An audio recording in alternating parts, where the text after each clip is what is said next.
Amis de livres inspirés, nous sommes au chapitre 2 du livre Le prix de la puissance spirituelle, un livre écrit par Robert Liardon. Et nous commençons. J'avais l'habitude de rouler sur la queue de cheval de l'esprit de ma grand-mère. Je savais que chaque fois qu'elle entrait dans le monde de la gloire, cette chair de poule me revenait aussi. Je savais que si je restais assez près d'elle, elle pourrait me ferrer dans le royaume de l'esprit. Mais un jour, Dieu a dit, maintenant, c'est votre combat. Maintenant, vous serez tenu responsable de votre propre esprit. Quand cette délibération est arrivée, j'ai commencé à réaliser ce que ma grand-mère m'avait empêché. J'ai commencé à réaliser la protection qu'elle m'avait apportée. Jusque-là, mon esprit n'avait jamais été confus. Je n'avais jamais su ce que c'était que d'être tourmenté par les mauvais esprits parce qu'elle les éloignait de moi.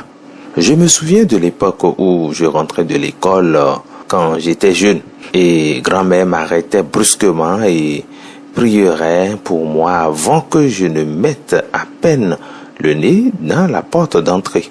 Elle a vu dans le royaume de l'esprit et elle a vu quand j'avais des esprits démoniaques planant au-dessus de moi.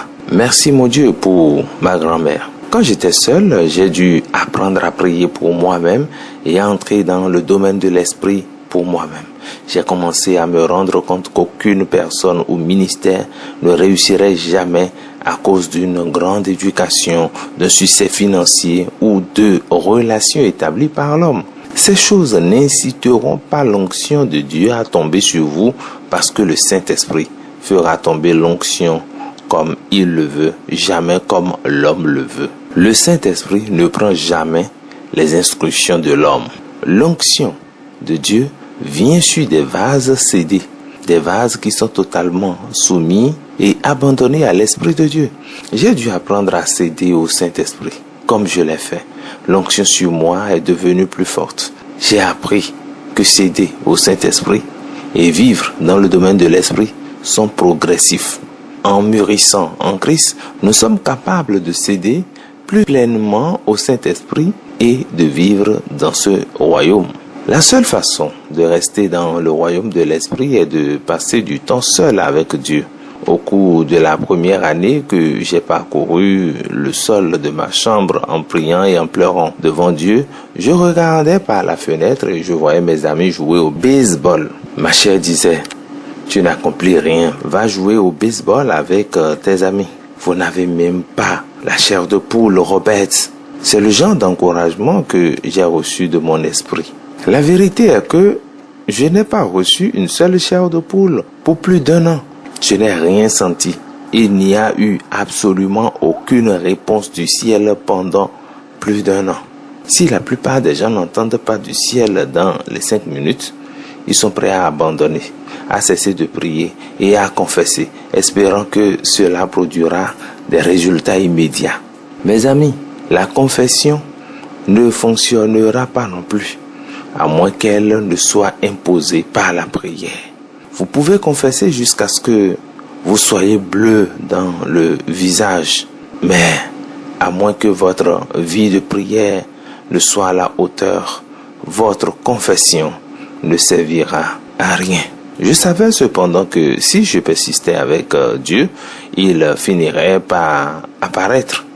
Mon attitude était la suivante. Je vais marcher dans cette chambre jusqu'à ce que Dieu se présente ou que je meure. Certains d'entre vous ont besoin de ce genre de persévérance pour s'emparer de Dieu. Certains d'entre vous ont besoin de la persévérance pentecôtiste de l'ancien temps qui vous amènera à prier toute la nuit jusqu'à ce que le ciel frappe la terre. La religion morte et tarie ne vaut rien. La religion tue l'esprit et fait prévaloir la chair. La critique viendra lorsque vous commencerez à vous séparer de Dieu. La persécution viendra. Mais vous devez entrer dans le royaume de l'esprit auquel vous appartenez. Vous devez vous mettre à l'ombre du Tout-Puissant et y rester. Vous devez vous rendre à l'endroit où les gens, où les vents de Dieu vous éclipseront et vous porteront. J'ai commencé à marcher dans les couloirs de l'école pour parler à Dieu. Je n'étais pas préoccupé par une vie sociale. Je n'étais pas préoccupé par le sport. Je voulais Dieu et je me fichais de ce que cela me coûtait de le trouver. Je n'étais pas préoccupé par ce que les autres pensaient de moi. Je dois admettre cependant qu'une partie de la persécution m'a dérangé au début parce que ma chair n'était pas encore complètement morte.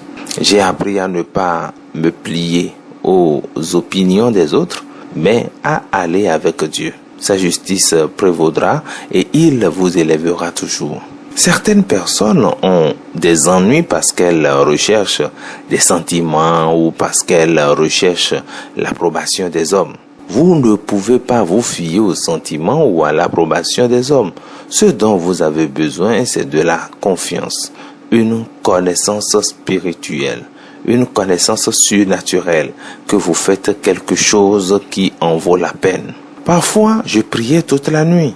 Certaines personnes peuvent dire, oh, vous êtes juste en train d'exagérer, entrez. Non, c'était comme ça. J'étais persévérant. Après plus d'1 an de prière, je suis entré un jour dans ma chambre et j'ai senti la présence de Dieu. Lorsque vous aurez parcouru votre sol pendant tout ce temps, sans aucun sentiment, vous en viendrez à reconnaître que c'est Dieu lorsque vous ressentez la puissance de sa présence. J'y suis allé encore 2 ou 3 mois sans autre réponse de Dieu. Je n'arrêtais pas de frapper à la porte du ciel pour voir si quelqu'un allait répondre. Un jour que je suis entré dans ma chambre et que j'ai fermé la porte, Dieu m'a parlé en disant, « Me voici, ne cherchez plus, je suis venu pour vous entendre. » Quand il a dit cela, la puissance de Dieu a rempli ma chambre si intensément que j'ai été jeté à travers le sol. Toute cette nuit, j'ai tremblé sous la puissante puissance de Dieu. C'est le type d'expérience que les gens recherchent. Ils recherchent le réel. Ils en ont assez de la contrefaçon. Ils attendent que Dieu se présente et dise, « Me voici ». Quand Dieu dit cela, il dit, « Je serai avec vous. J'irai à vos côtés. Je vous fortifierai. Je vous aiderai. Je guérirai à travers vous. Je parlerai à travers vous. Je bénirai les gens à travers vous. » Peu de gens ont payé le prix de la visite de Dieu, mais il ne fait pas acception de personne. Ce qu'il a fait pour moi, il le fera pour vous. Les gens essaient d'obtenir une visite de Dieu grâce à une grande connaissance de la tête.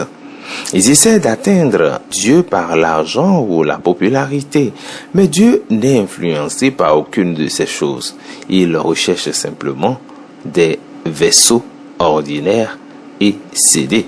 Nous passons au chapitre 3 à présent. Mourir pour soi.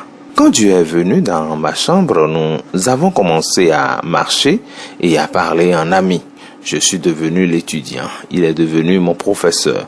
Le vieux Robert Liardon a commencé à mourir.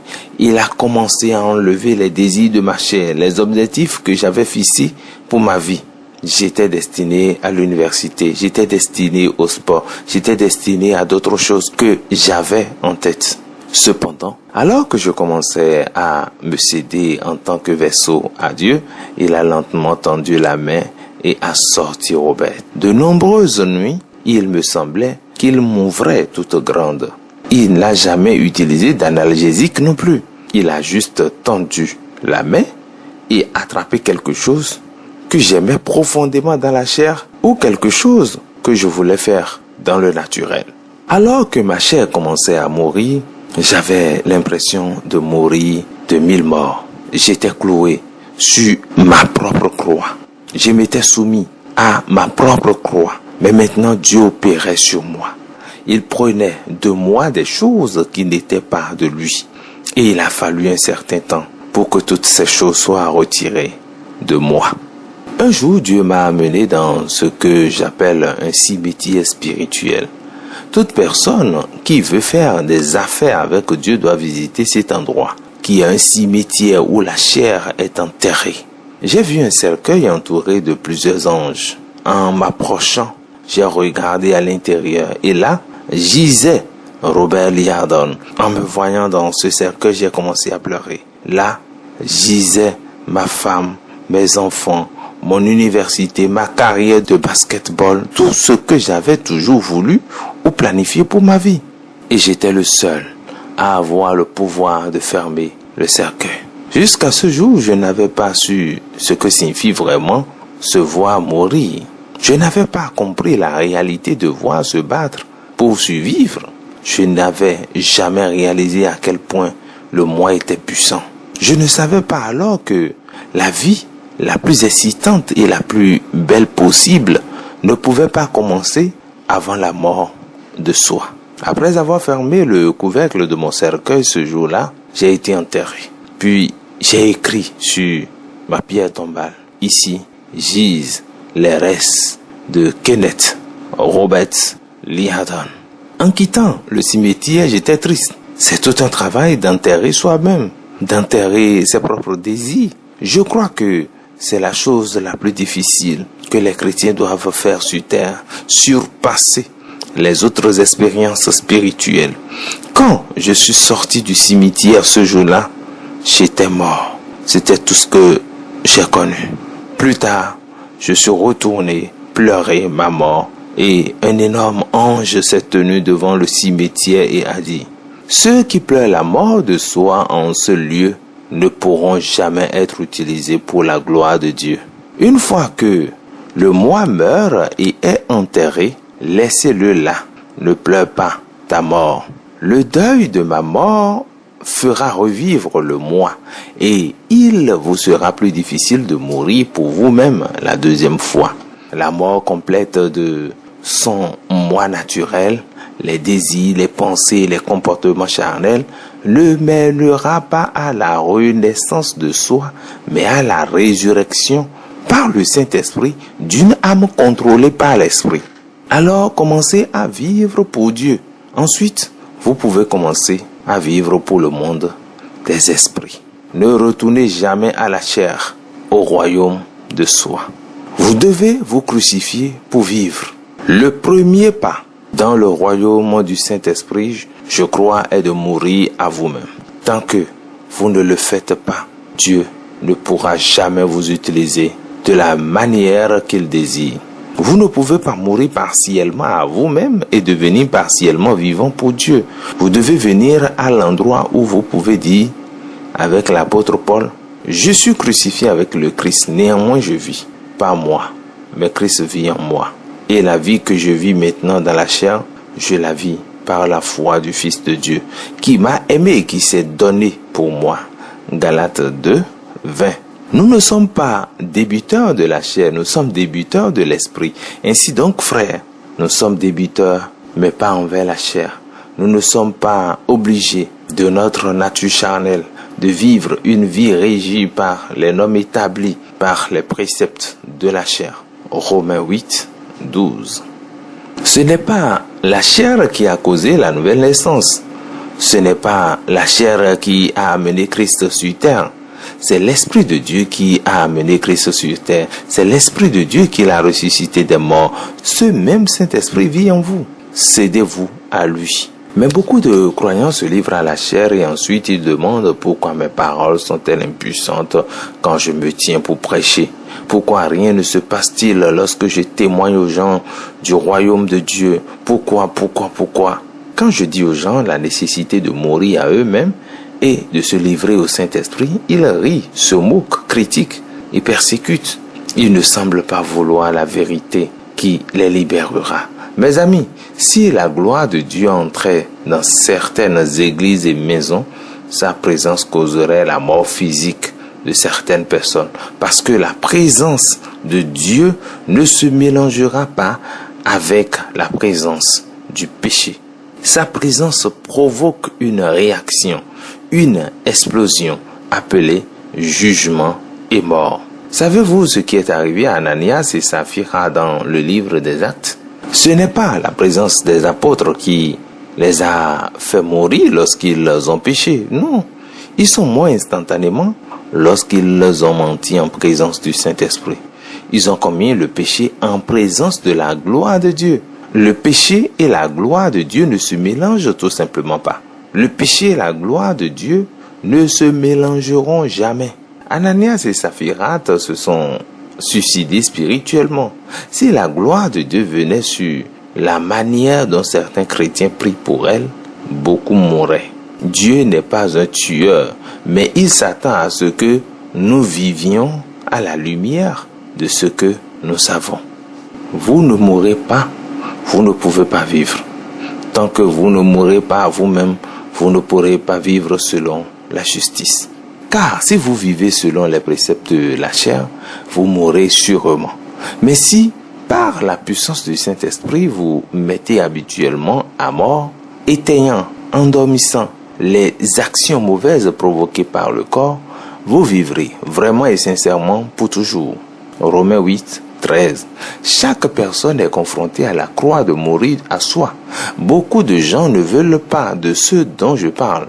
Les gens qui font des affaires avec Dieu veulent la présence de Dieu sans limitation ni limite. Mais beaucoup ne sont pas prêts à payer le prix pour l'obtenir. Chaque personne doit payer un prix pour entrer dans la plénitude de la présence de Dieu. Votre grand-mère ne peut pas payer le prix à votre place. Votre maman, papa, frère, soeur, tante, oncle ou cousin ne peuvent pas payer le prix à votre place. Votre pasteur ne peut pas payer le prix à votre place. Vous devez mourir sur votre propre croix. J'admets que c'est un sentiment solitaire vers cette croix. C'est une mort solitaire sur cet arbre. C'est un enterrement solitaire. Mais la gloire de la mort et de l'enterrement de soi entraînera une résurrection à une nouvelle vie. Cette résurrection est ce que des multitudes de gens recherchent aujourd'hui. La clé est que vous devez crucifier la chair pour pouvoir vivre. L'expérience de la croix d'Esther. Esther a fait face à une expérience croisée lorsqu'elle a dû choisir de risquer sa vie pour la préservation de son peuple, les Juifs, alors qu'ils vivaient en exil.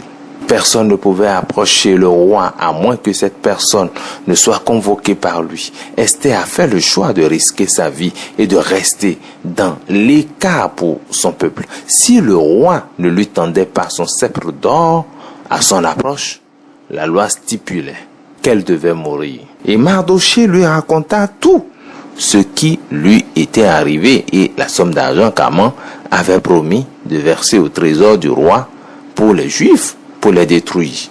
Il lui donna aussi la copie de l'écriture du décret qui avait été donné à Suse pour les détruire, pour le montrer à Esther et pour le lui déclarer et pour lui ordonner d'aller chez le roi pour faire des supplications à lui et de lui adresser une requête pour son peuple.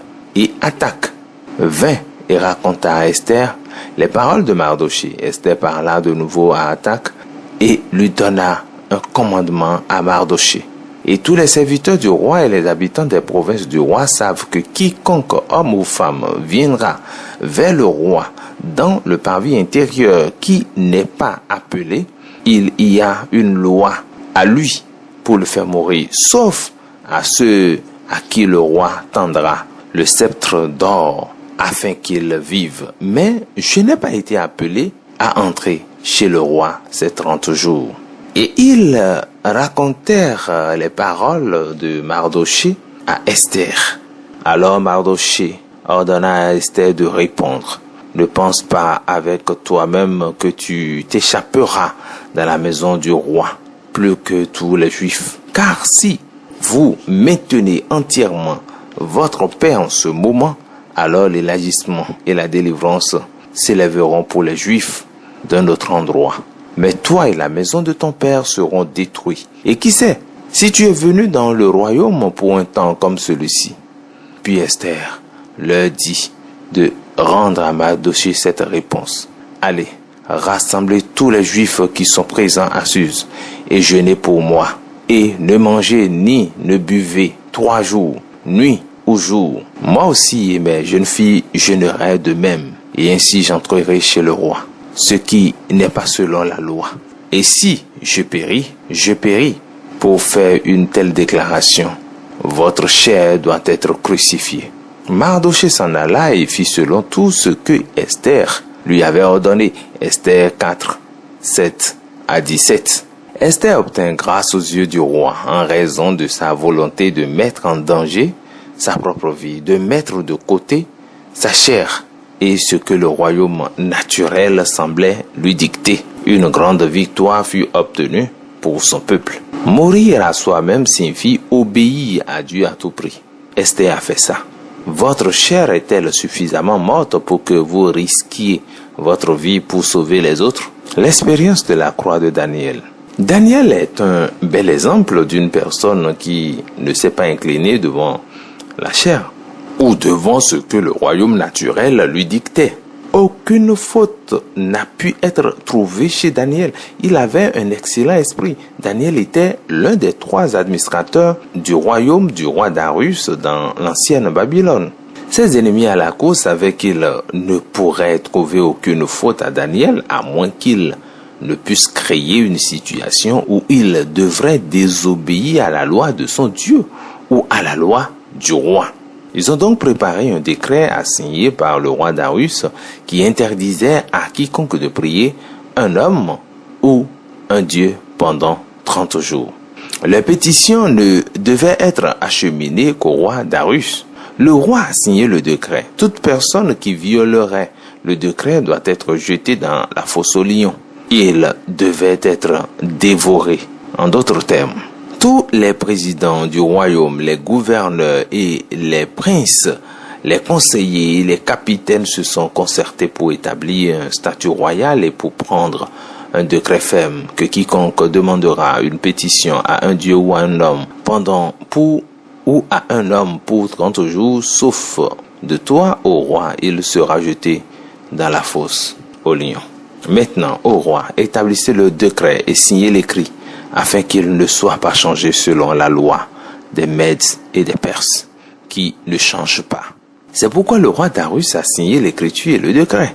Maintenant, quand Daniel a su que l'écriture était signée, il est entré dans sa maison, et ses fenêtres étant ouvertes dans sa chambre vers Jérusalem, il s'agenouilla sur ses genoux 3 fois par jour, et pria et rendit grâce devant son Dieu, comme il le fit autrefois. Alors ces hommes se rassemblèrent et trouvaient Daniel priant et faisant des supplications devant son Dieu. Daniel 6, 7 à 11.